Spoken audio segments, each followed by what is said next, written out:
Dans l'histoire de bodybuilding, vous allez toujours trouver un bodybuilder qui était connu pour une partie de corps qu'il avait, qui le distinguait des autres bodybuilders.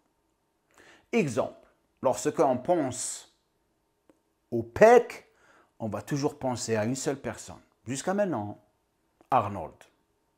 Lorsque on pense aux jambes, on va toujours penser à une seule personne, Tom Platz.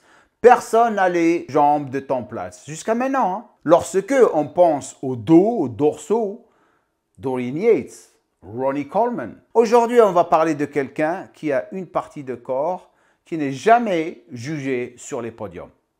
Mais il commence à avoir de l'attention à cause de cette partie. Cette partie est sa nuque. Aujourd'hui, je vous présente Rubiel Mosquera. Ça, c'est Neckzilla.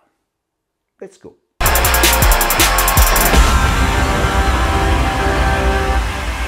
Eh oui, je sais que vous êtes contents. On revient avec les études de physique. Et bien sûr, on va démarrer avec lui. Lui, c'est un cas très, très spécifique. C'est quelqu'un qui va réussir dans le monde de bodybuilding, mais pas comme vous le pensez. Je vous le dirai à la fin de cette vidéo. Ok, donc on commence. Biographie, âge 29 ans, taille 1,78 m, poids du corps en prise de masse 120 kg et même des fois 125 kg. Poids du corps en compétition 111 kg. Ses bras mesurent 57 cm, sa nuque 50 cm. Sa nuque, c'est l'équivalent de la jambe de Justin Bieber. Son palmarès.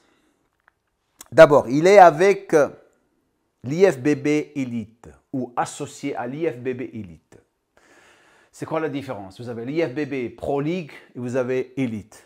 Auparavant, on avait une seule IFBB, après ils se sont bagarrés à cause des sous, c'est toujours les sous, ils se sont séparés. Un, il a commencé Elite et l'autre, il a gardé la Pro League, mais c'est la Pro League qui a le Monsieur Olympia. Donc le niveau ici, 1-1, 1-1-1-1. Les meilleurs culturistes qui évoluent ici se retrouvent chez la Pro League parce qu'ils veulent tous faire le Monsieur Olympia, comme par exemple Michael Krizo. Maintenant, avant de continuer, posez la vidéo, s'il vous plaît. Dans la section des commentaires, dites-moi comment vous avez réagi lorsque vous l'avez vu pour la première fois. Est-ce que vraiment vous pensez qu'il va réussir chez l'IFBB Pro? Là est la question. Donc, ces compétitions, en 2019, il a fait 3 compétitions. Il a fait IFBB Elite Sud-Amérique, il s'est classé 2e. Après, il a fait IFBB Elite Sud-Amérique encore 1er. C'est là où il a eu sa carte pro. Après, il a fait IFBB Elite Pro Cancun. Ça, c'est son premier pro show où il s'est classé 3e. Après, en 2021, il a fait 4 compétitions. La première en Europe, 5e. La deuxième à l'univers, 10e. La 3e en Sud-Amérique aussi, il s'est classé 1er. Premier là et premier là, sud-américain, il est sud-américain. Un petit peu de piston là, je crois. Je plaisante. Et après, en 2022, il a fait le Pro Univers, 3e. Et la même année, il a fait Europe, Pro, 3e. Déjà, son palmarès, c'est pas mal pour Elite, mais il ne gagne pas tout le temps.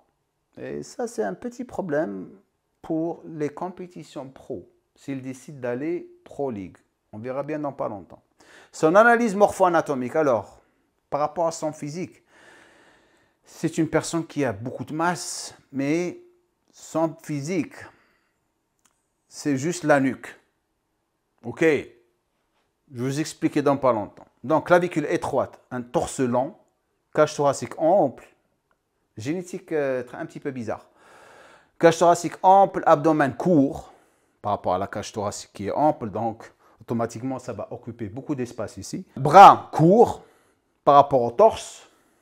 Il a un bassin qui est un petit peu large, son fémur il est long, son tibia il est court, c'est pour ça qu'il a des mollets vraiment, vraiment énormes et galbés. Et son calcanéum court, bien sûr, c'est pour ça que les mollets aussi sont galbés de plus en plus par rapport à la longueur du tibia et aussi la taille de son calcanéum. Maintenant, si on revient à son programme de muscu. Avant de continuer, bien sûr, si vous êtes ici pour la première fois, rendez-moi un service, abonnez-vous à ma chaîne de YouTube. Un petit j'aime serait super cool de votre part.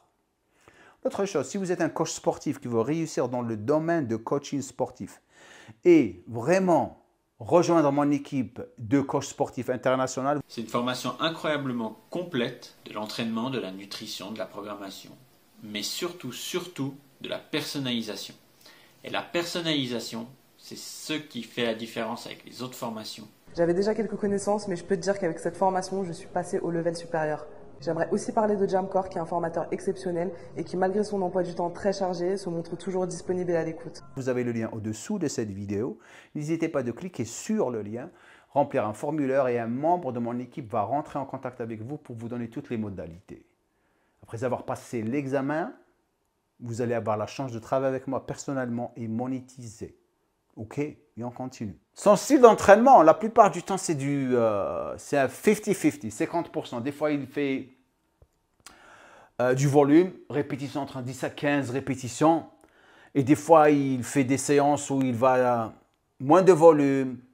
Et ses répétitions sont entre 3 à 5 pour chaque série. Le nombre de séries par exercice, 4 à 5 séries par exercice, 4 à 5 exercices par partie du corps.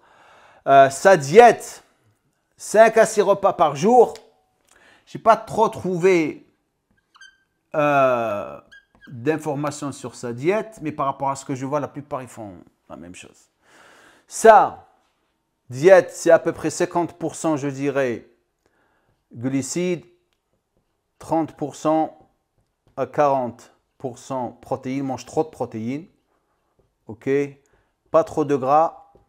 C'est un bodybuilder la plupart du temps, c'est 20 à 10% de lipides en ce qui concerne sa diète. Point fort versus point faible. Alors, biceps, 4 étoiles. Triceps, je lui donne 5 étoiles. Il a un bon triceps. Pectoraux, 4. Dorsaux, 3. Épaules, 5. Énorme épaule. Abdos, 3. Ils sont OK. Quadriceps, 5 étoiles. Ischio, 5 étoiles. Il a des ischios énormes. Mollet, 4 étoiles. Neck, ou nuque. Nuque. 1, 2, 3, 4, 5, 6, 7, 8, 9, 10, 11, 12, 13, 14, 15, 16, 20 étoiles. La nuque, énorme. Sa masse, trop de masse. Mais le problème qu'il a, il est très étroit. Donc ça affecte ses proportions. Proportion 3, il n'a pas des belles proportions. Pas bien proportionné. C'est pour ça qu'il n'arrive pas à gagner de l'autre côté. Donc imaginez, il arrive chez l'IFBB. Derrière, complètement derrière. Sa symétrie, horrible. Désolé. Il n'a pas de symétrie, le mec. Il est très étroit par rapport à la masse. Donc je lui donne 2 étoiles et je suis gentil avec lui. On ne le critique pas, c'est juste mon avis sur ce que je vois devant moi. Le mec, c'est un tank. La vérité, c'est un char. Ok. Condition, 2 étoiles.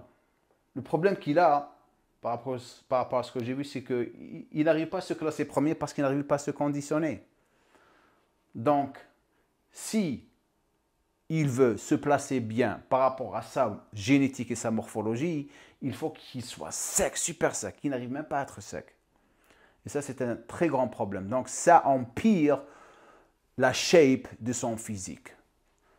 Ça veut dire quoi aussi? C'est que son futur dans le bodybuilding, le mec, génétiquement, il a de la masse pour la masse. Il n'y a pas des épaules larges, la taille qui est petite. Il n'a pas ça. Le mec, c'est du muscle pour du muscle. Voilà. Mais il peut gagner des sous. Pas dans les compètes parce qu'il ne va pas gagner de compètes, le mec. Il commence à avoir de l'attention. Pourquoi? À cause de sa nuque. Tom Platz avait utilisé ses jambes pour devenir légendaire. Il n'avait pas un beau haut du corps. Mais c'était sa philosophie. Il était aussi intelligent. Tom Platz, c'est intelligent, le mec. Et il avait créé sa philosophie d'entraînement des jambes. Est-ce qu'il va créer sa philosophie d'entraînement de la nuque? Qui veut avoir une nuque comme lui? Pas beaucoup de personnes. Hein. La plupart des gens ils vont dire que ça, c'est horrible. OK? Mais ça s'est avéré que c'est quelque chose qui le distingue des autres personnes, comme les autres culturistes dont je vous ai parlé auparavant, qui sont dans l'histoire de bodybuilding. Donc, il doit utiliser sa nuque comme outil pour gagner des dollars. Ça veut dire, si les gens vont l'inviter, c'est pour voir sa nuque. Donc, lui, il doit mettre en évidence sa nuque, ses entraînements, comment il fait pour la voir et tout. Et vendre des programmes et faire des démonstrations dans des salles de gym ou dans des expos ou des salons de fitness. Donc, son problème, c'est sa condition par rapport à sa masse et par rapport à sa symétrie. Donc, je ne vois pas le gars vraiment réussir dans la Pro League.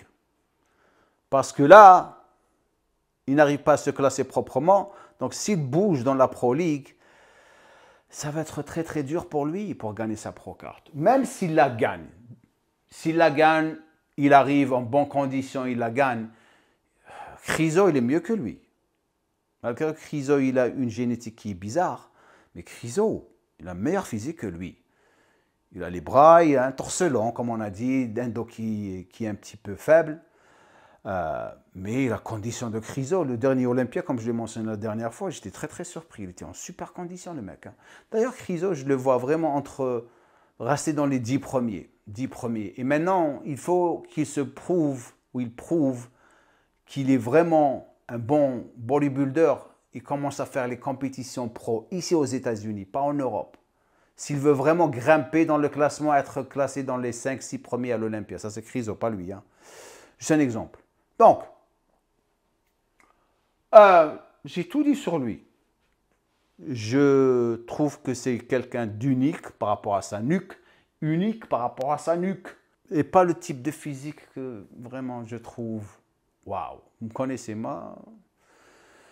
Little Brother, Bob Paris, Vince Taylor. Ça, c'est mes physiques. OK. Serge Nubret, Thierry Pastel. C'est ça les physiques que j'aime bien. Donc, laissez-moi un commentaire en bas. Dites-moi ce que vous pensez de cette vidéo. On reviendra encore plus avec d'études de professionnels comme lui. Et comme je le dis à la fin de chaque vidéo, nul gueule!